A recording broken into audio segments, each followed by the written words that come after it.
We're back live with another mailbag segment dedicated entirely to all things Cowboys. And today we're diving straight into your preseason questions following our Monday live show. First up, Stephen Goultz wants to know if we'll see our 3 marquee running backs in action during the preseason, or if they'll sit out until week 1. Well, here's the deal. Jaden Blue is a slam dunk guarantee, and Phil Maffa will be suiting up. No question. Beyond those two, I'm leaning toward us getting a glimpse of Javonte Williams and Miles Sanders as well, if either of those veterans doesn't get meaningful reps in preseason games barring injury.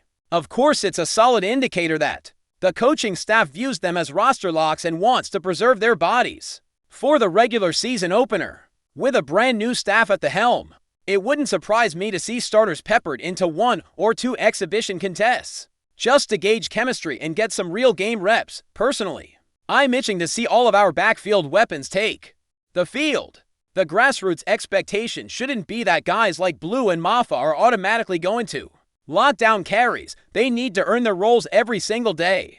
And what better way than in preseason scrimmages? Moving on to defense, Lucid has pointed out our glaring need for reinforcements along the interior line, or perhaps at cornerback. Defensively, I'd love to bolster both spots, but if we're forced to prioritize, the scarcity of true difference makers at defensive tackle makes that position more urgent long-term. The cornerback market, on the other hand, is relatively deeper, with a handful of free agents capable of stepping in as stopgaps until we evaluate our own young talent. Given that Maisie Smith and our late-round developmental projects didn't quite provide the push we hoped for last season, I share the frustration at not seeing more aggressive moves at nose guard. That said, let's reserve final judgment until joint practices begin. August 5th can't come soon enough, when we'll finally see how our defensive front and secondary mesh together. Tom found himself on a detour to the topic of quarterbacks, wondering if Will Grier will serve as our emergency third QB and whether he makes the 53-man roster. Under current league rules, an emergency third quarterback designation requires you to keep that player on the active roster, so it's almost inevitable that we'll carry 3 signal callers. Grier, vested as he is, could be cut and stashed on the practice squad with relative ease, but I suspect the Cowboys will want him available on game days as that emergency insurance policy. Meanwhile, Joe Milton knows this offense well and has earned praise in camp, so I foresee a genuine competition between Grier and Milton for that backup slot behind Dak Prescott. In the unfortunate event that Prescott goes down for the season, something we all hope doesn't happen, you'd better believe the next man up needs real game experience. So when you head into the comments to cast your vote, WG for Will Grier or JM for Joe Milton, know that both guys have legitimate shots at sticking around. Daniel M checked in with a financial query. What was the market value of Minka Fitzpatrick in the odd 3-way shuffle that saw Terrell Fitz-Ramsey wind up in Pittsburgh? Honestly, it remains murky. The trade was structured in pieces: Ramsey to Pittsburgh for a package including Fitzpatrick, then a separate swap of a 5th-round pick for Jonnu Smith plus future draft assets. The Cowboys, for their part, never seriously pursued Ramsey, chiefly deterred by his hefty contract demands, while some analysts peg him at a price of a 5th-round pick. The reality of that 3-team deal makes it impossible to nail down a definitive figure. What matters is the front office's stance. They viewed the financial outlay as prohibitive, and that closed the door on any realistic pursuit.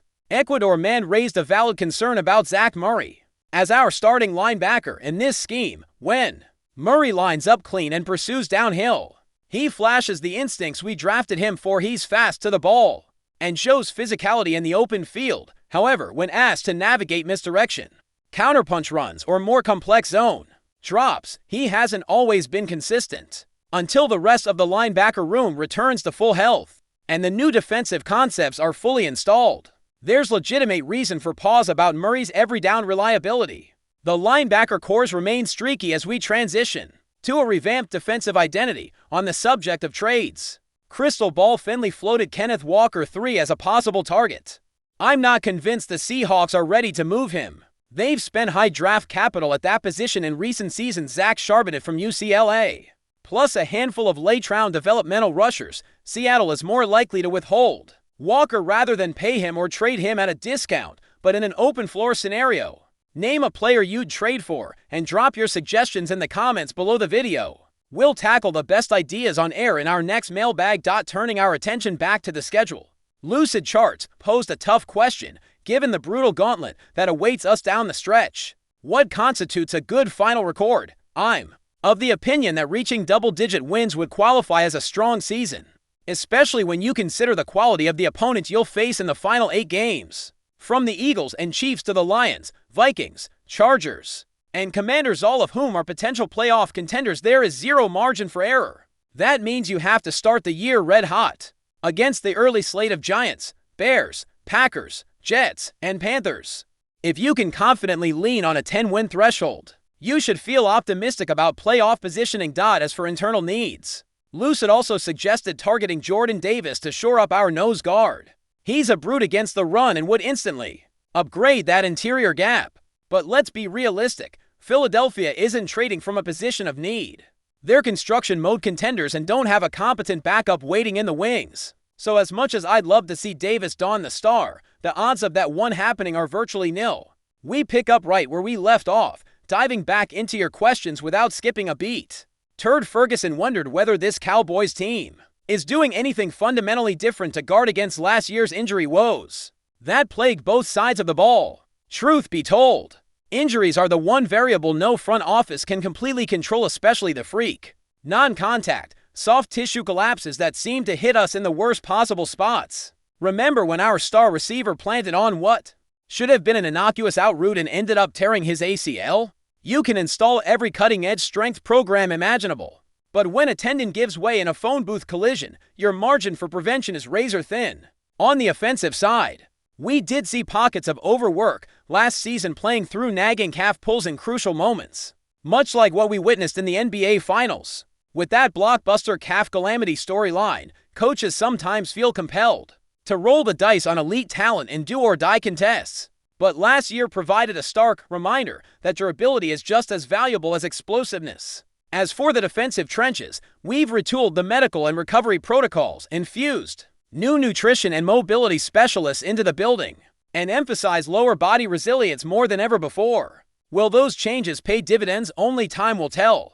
But the front office has signaled loud and clear that health optimization is now mission critical. Next up is Darwin Harrell, raising the perennial question, is this offensive line actually good enough? I'll be blunt, this group is one of the most heavily invested units on the roster, with first-round capital sunk into Geaton, Smith, and Booker, plus a sizable free agent haul on Terrence Steele. They have to deliver. On paper, you have prototypical athleticism, length, and explosion at all 5 spots. In practice, however, youth and inexperience mean communication breakdowns and combo blocks, occasional misreads of stunt pressures, and lapses when expecting delayed blitz pickups. If this O-line doesn't cohere into at least a top 12 unit by midseason, it will be a glaring weakness, because every quarterback needs clean pockets, and every run scheme demands consistent push. The hope is that by consolidating 7-on-7 drills with full team period work, the cohesion will come quickly. But if the film in September still shows defenders slanting through a gaps and drop-back rush lanes blowing up shotgun plays, then we have a problem that goes beyond schematic gremlins. We've bet the farm on these guys, so expect the coaching staff to lean heavily on their senior leadership to accelerate this unit's gelling curve. But before we continue, don't forget to subscribe to our channel and give this video a like. Your support helps us keep bringing you the latest updates on the Dallas Cowboys. Feel free to share your thoughts on the news in the comments as well. Whispers from Dallas are stirring up quite the storm, according to circulating rumors. Brian Schottenheimer, the head coach of the Dallas Cowboys, has reportedly reached a breaking point with tight end Jake Ferguson. Sources close to the team suggest that Schottenheimer's patience has worn thin, and he's allegedly expressed a desire to part ways with Ferguson, signaling a possible shakeup in the Cowboys roster. This brewing tension comes amid an already turbulent season for the Cowboys, who have faced their share of ups and downs. Ferguson, once considered a promising asset at tight end, now finds himself at the center of speculation about his future with the franchise. The coach's alleged frustration could be tied to performance issues, locker room dynamics, or simply a clash in visions for the team's offensive strategy. The Cowboys, known for their high expectations and relentless pursuit of success, rarely tolerate internal discord. If these rumors hold any truth, Ferguson's position on the team might be in jeopardy, potentially opening the door for new talent or a strategic shift in the lineup. Fans and analysts alike are eager to see how this scenario might unfold. with some speculating that this could mark the beginning of a significant transition period for Dallas. While no official statements have been made by the Cowboys organization or Schottenheimer himself, insiders hint that the atmosphere in the locker room has grown increasingly tense. Whether this tension leads to Ferguson's exit or a recalibration of roles remains to be seen. But the possibility alone has already set social media and sports circles abuzz. As the Cowboys continue their campaign, all eyes will be on how the coaching staff handles this rumored internal crisis. Will Brian Schottenheimer stand firm on his stance? Or is there room for reconciliation and growth within the squad? Only time will tell if this is a fleeting moment of frustration or the start of a deeper transformation in Dallas. For now, the Cowboys camp is a hotbed of speculation, with fans anxiously awaiting the next move in what could be a defining chapter for the team. That's it for this update.